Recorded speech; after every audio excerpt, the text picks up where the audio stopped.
ধর্মের যে একটি বিশেষ বৈশিষ্ট্য বা সোপান শাস্ত্রপাঠ, আমরা সেই শাস্ত্রপাঠ ঠাকুর মহারাজ বলে গেছেন, আমরা এই শাস্ত্রপাঠ করলে ধর্মাচরণ করতে পারব।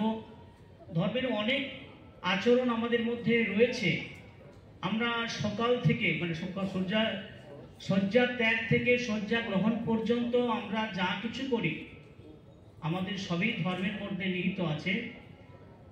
আমাদের যে সমস্ত পূজা পার্বণ, বিবাহ, ব্যবসা বাণিজ্য, ব্রত পার্বণ ইত্যাদি যে সমস্ত কিছু রয়েছে সবই কিন্তু ওর মধ্যে ধর্ম রয়েছে, কেননা মানব জীবন ধর্মময়।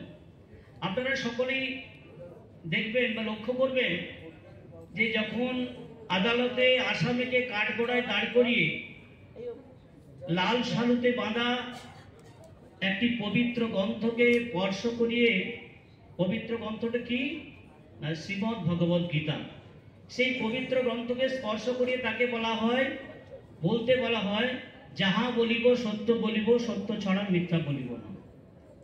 এটা কি জন্য বলা হয়?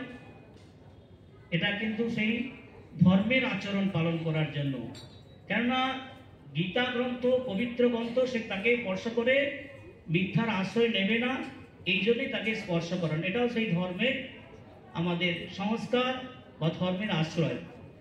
আপনারা দেখবেন যখন কোনো প্রধানমন্ত্রী বা মুখ্যমন্ত্রী বা এমপি এমএলএ তাদেরকে যখন কার্যভার দেওয়া হয় তাদেরকে শপথ বাক্য পাঠ করানো হয়, সেটাও সেই ধর্মের সংস্কার।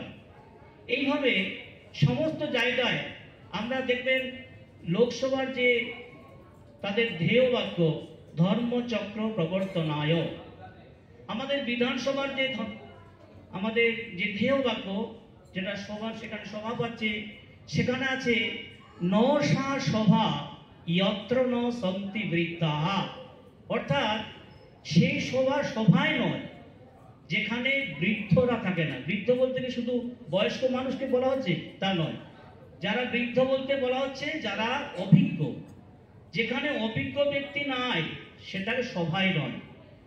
ন তে বৃদ্ধাঃ তেন বদন্তি ধর্মঃ, সেই সব বৃদ্ধই নয় যারা ধর্ম কথা বলে না।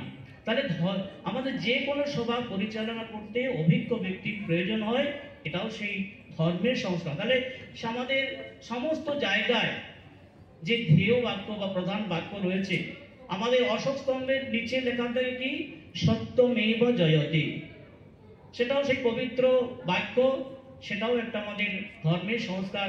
আমাদের যাতে বিবেক জাগ্রত থাকে তার জন্যই লেখা থাকে সত্যমেব জয়তে, অর্থাৎ সত্যের জয় মিথ্যার ক্ষয়।